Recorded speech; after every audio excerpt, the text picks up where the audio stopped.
So we'll review Unit 6. We learned 3 ways to solve a system of linear equations: graphing, substitution, and elimination.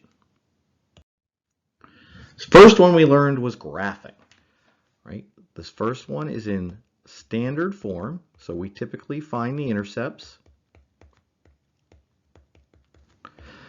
We're going to divide both sides by -5 there, so we get y equals -4/5, which means the y-intercept is 0, -4/5, which is right there. Then the x-intercept, we make y equals 0. Divide both sides by 2, x equals 2, 2, 0. And we can now graph that line.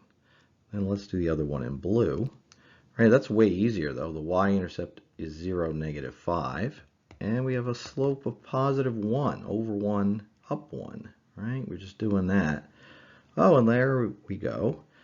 They intersect right there at the point 7, 2. Now, right, we could have also done that with substitution. Right? We have y equals x minus 5, so we could have substituted y in there, x minus 5 where y is, and solved it with that, and we would get the same exact point. We could have also done elimination. We could have taken this bottom equation and subtracted x from both sides and made it into -x plus y equals -5, and then written it underneath there like that. And then we could have multiplied the equation. There are 3 methods to do all of these.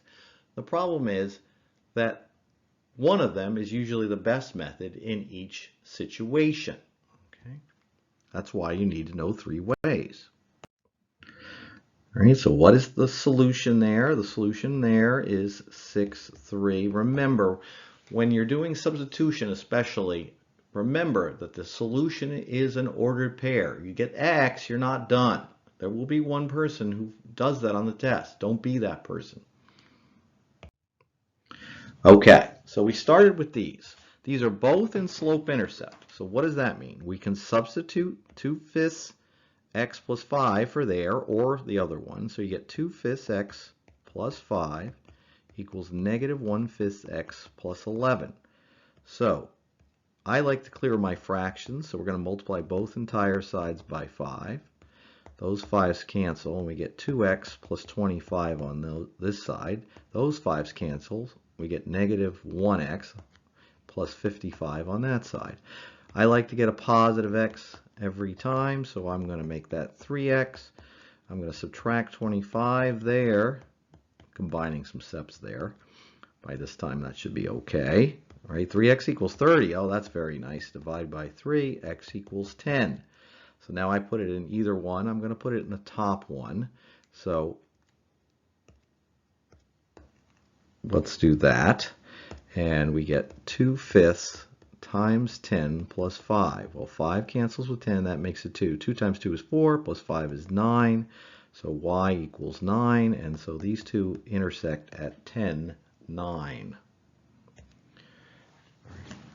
Then we're going to substitute that. Now we could, if you hate substitution and I give you choice, you could make this both into standard form. But I'm practicing substitution here. So I'm going to do 4x minus 2 parentheses equals 10. And I'm going to put the -3x plus 20 where y was.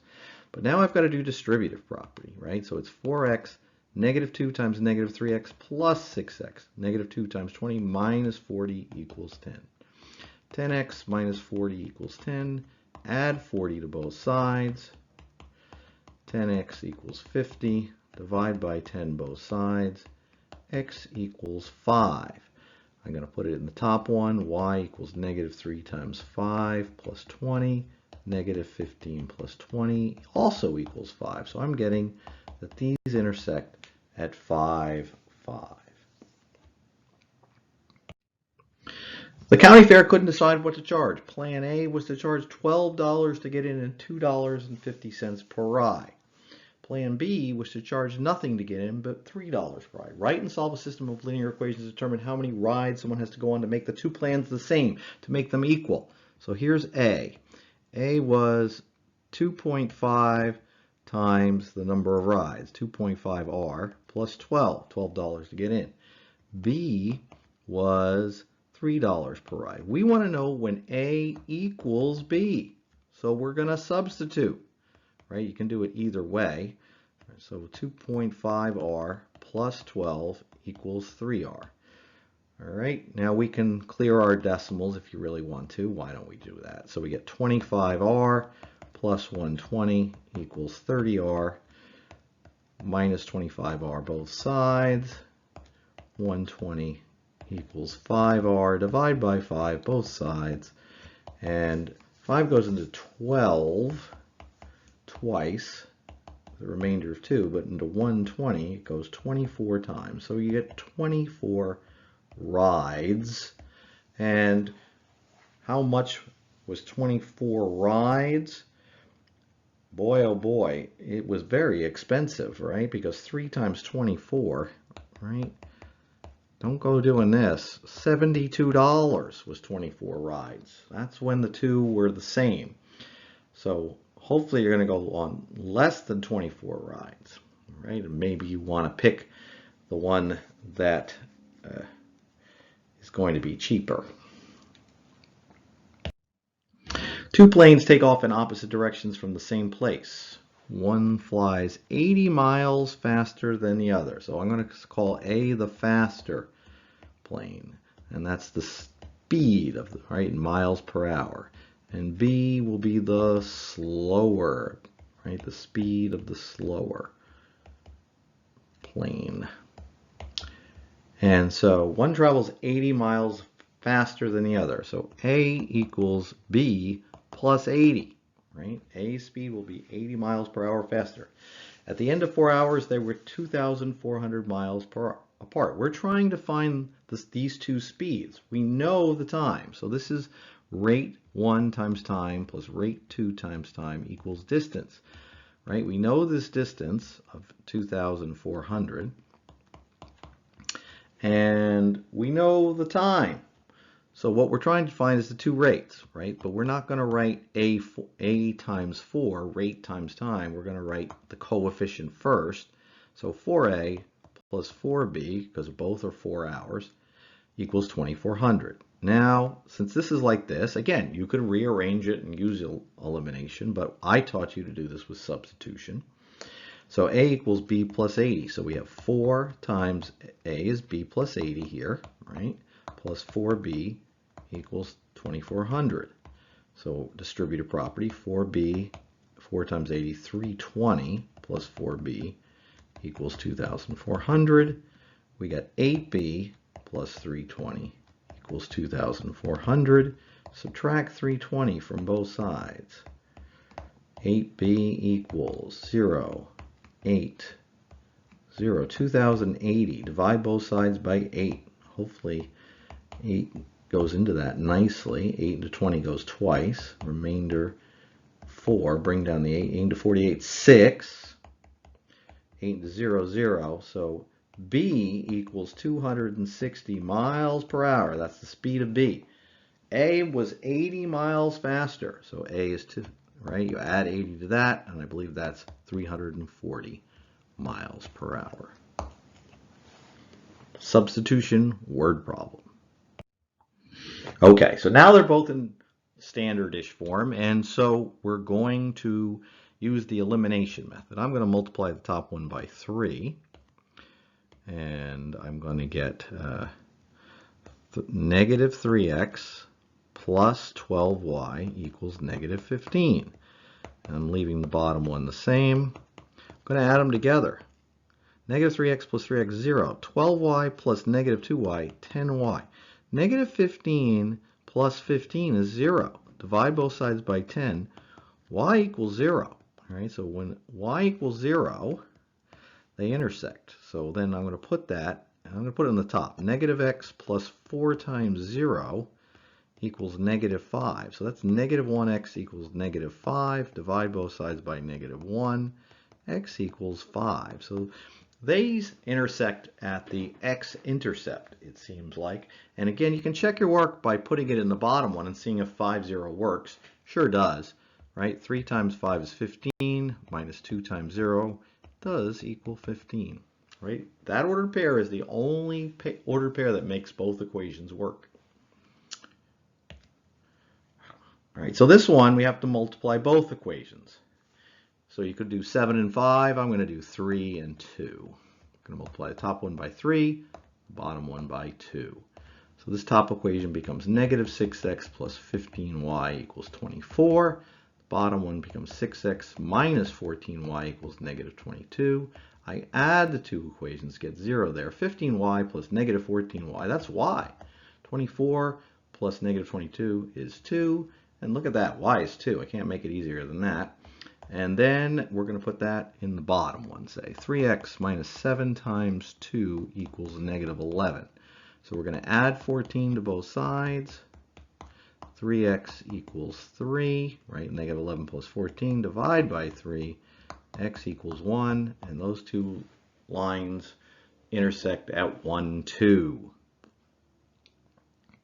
Okay, so this one needs a rearranging. Now we could rearrange this so y is by itself and do like substitution, but I suspect most of you will want to subtract y from both sides and get this lined up in standard form. Right? And the bottom one's 5x plus 2y equals negative 4. So I'm going to multiply the top one by 2 and get 4x minus 2y equals 22. The bottom one is 5x plus 2y equals negative 4. I'm going to add them together. I'm going to get 9x plus 0 equals 18. Divide both sides by 9. And x equals 2. That's our x coordinate of where they intersect. I'm now going to put that in the top one. So 2 times 2 equals y plus 11. So I'm going to subtract 11 from both sides. 4 minus 11, right? That's 2 times 2 is 4. So it's negative 7 equals y, and that is where they intersect. So then we applied word problems to this, right? So we have movie tickets for adults and children. So we have adults plus children. How many of them are there? It says 12 people, right? We're assuming everyone's an adult or a child. And so they add up the number of adults plus the number of children adds up to 12. What's the rates, right? We need the coefficients, the rates for each of, we don't have time here, but we need these rates. And that equals the total. All right, and so the rates here are $11 for adults, $9.50 for children, and it's going to add up to 126. All right, so we can do a little clearing of decimals if we want to do that. How much that it's going to help, I'm not sure, but we'll see. 95C equals 1,260. I'm going to multiply the top one by 95. All right, so we get 95A plus 95C. I did that so I can do this subtraction and get 0 right there. But I'm going to have to do 95 times 12. Not exactly hard, but not something I'm going to do in my head on a test for sure. And I went 14, 10, I'm getting 1,140.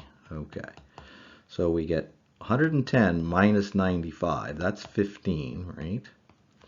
15a plus 0 equals 0 to 120. Divide both sides by 15. So 15 goes into 120. That's not so easy. Let's see. Well, it's not 6. Let's see. How about 8? Let's see. 5 times 8 is 40. And 8 and 4. Yep, it's 8. So there were 8 adults. And since it has to add up to 12, right? It has to add up to 12. Children is 4. Coin problem. Ryan has 6 times as many pennies as nickels. So pennies, P, the number of pennies is 6 times the number of nickels. Now the rate for nickels is, or the rate for pennies is 0.01, 1 cent per penny.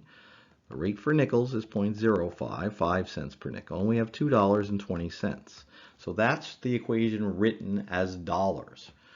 Now you could also have gone straight to writing it as cents, but I'm just going to clear the decimals and you get the exact same thing. 1p plus 5n equals 220. So now this is a substitution problem, right? Because p equals 6n. Okay, so we're going to substitute 6n where the p is. So it's 1 times p, that's 6n, plus 5n equals 220. 11n equals 220. Divide by 11. N equals 20. There are 20 nickels, and the pennies is 6 times that.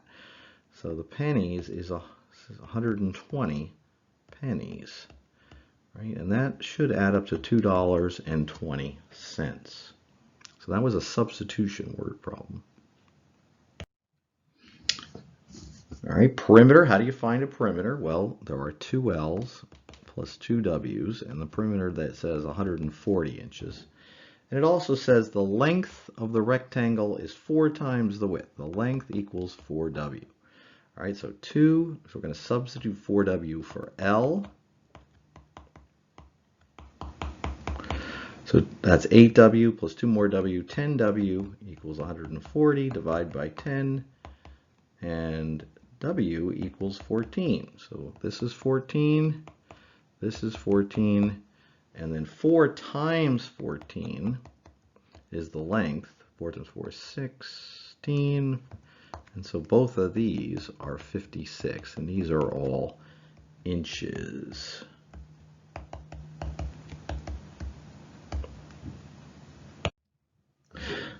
So what is the solution to this system? Now notice they both have the same slope, right?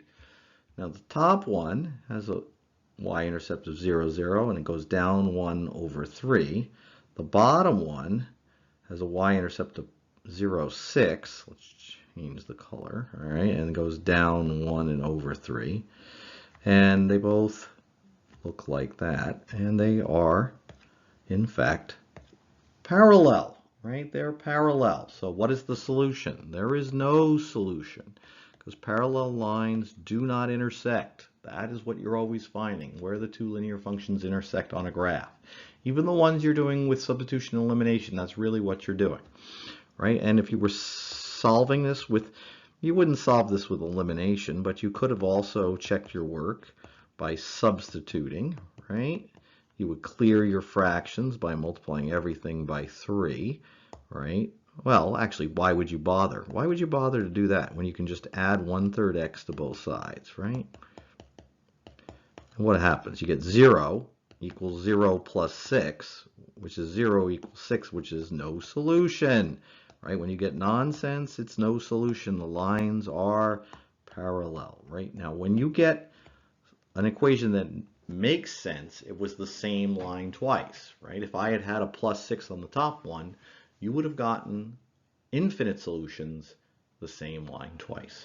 All right, good luck on the test.